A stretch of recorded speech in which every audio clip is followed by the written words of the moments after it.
தகப்பனே உமக்கு ஸ்தோத்திரம்ப்பா. ஆண்டவரே, இன்றைக்கு நீர் என்னோடு பேசினதற்காக நன்றி.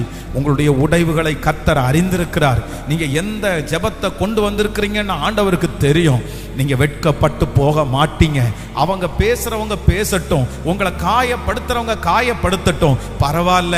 ஆமேன். இந்த காயம் உங்களுக்கு சாட்சியாய் மாறும். அவர்கள் பேசின ஒவ்வொரு காரியமும் சாட்சியாய் மாறும். உங்களை குறித்து அவங்க பேசினது, உங்க குடும்பத்தை குறித்து அவங்க பேசினது, உங்க பிள்ளைகளை குறித்து பேசினது, அந்த காரியத்தை கர்த்தர் சொல்றாரு, அதை நீங்க மறந்துருங்க.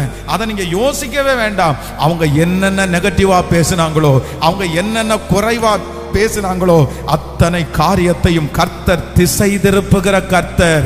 ஆமேன். அரண்மனையிலிருந்து புறப்பட்ட வார்த்தையை கர்த்தர் மாற்றி அமைச்சவர். உங்க வாயிலிருந்து அடுத்தவங்க வாயிலிருந்து புறப்படுகிற அந்த வார்த்தையை கர்த்தர் எப்படி மாற்றி அமைக்காம இருப்பாரு? நிச்சயமாய் அது மாறும். சத்தத்தை உயர்த்தி ஸ்தோத்திரம்.